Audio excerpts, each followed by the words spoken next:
ದೇವರ ಎತ್ತುಗಳು ಭಗವಂತನ ಸ್ವರೂಪ ಎಂಬುದು ಈ ಭಾಗದ ನಂಬಿಕೆ.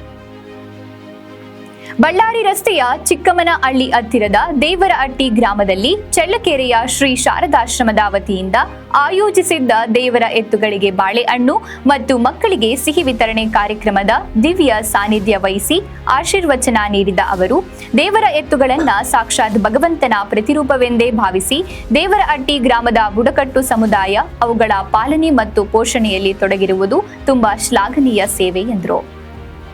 ಮುಂದಿನ ದಿನಗಳಲ್ಲಿ ಶ್ರೀ ಶಾರದಾಶ್ರಮದ ಕಡೆಯಿಂದ ಸೌಲಭ್ಯಗಳನ್ನು ಒದಗಿಸಲಾಗುವುದು ಎಂದರು. ಅದೇ ರೀತಿ ದೇವರಹಟ್ಟಿ ಗ್ರಾಮದ ಪುಟಾಣಿ ಮಕ್ಕಳಿಗೆ ಸಿಹಿ ವಿತರಿಸುವುದು ಮನಸ್ಸಿಗೆ ಆನಂದವನ್ನ ಮತ್ತು ತೃಪ್ತಿಯನ್ನ ಕೊಟ್ಟಿದೆ ಎಂದರು. ಕಾರ್ಯಕ್ರಮದ ಕೊನೆಯಲ್ಲಿ ನೆರೆದ ಭಕ್ತರಿಗೆ ಶ್ರೀ ಮಾತೆ ಶಾರದಾದೇವಿ ಅವರ ಜೀವನ ಮತ್ತು ಸಂದೇಶಗಳನ್ನು ಹಲವಾರು ಉದಾಹರಣೆಗಳ ಮೂಲಕ ತಿಳಿಯಪಡಿಸಿದರು. ಈ ಕಾರ್ಯಕ್ರಮದಲ್ಲಿ ನಗರಸಭಾ ನಾಮನಿರ್ದೇಶಿತ ಸದಸ್ಯರಾದ ನೇತಾಜಿ ಪ್ರಸನ್ನ, ಯತೀಶ್ ಎಂ ಸಿದ್ದಾಪುರ, ಸುಮನಾ ಕೋಟೇಶ್ವರ, ಯಶೋಧ ಪ್ರಕಾಶ್, ರೂಪಾ ಗಿರೀಶ್, ಭೂಮಿಕಾ, ಮಂಗಳ, ಪುಷ್ಪ, ಸಂತೋಷ್, ಪ್ರೇಮ್ ಕುಮಾರ್, ವಿನೋದ್, ಎತ್ತಿನ ಕಾಟಯ್ಯ, ಬೋರಯ್ಯ ಹಾಗೂ ಗ್ರಾಮಸ್ಥರು ಹಾಜರಿದ್ದರು.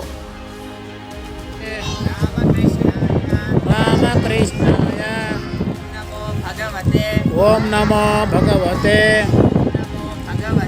ಓಂ ನಮೋ ಭಗವತೆ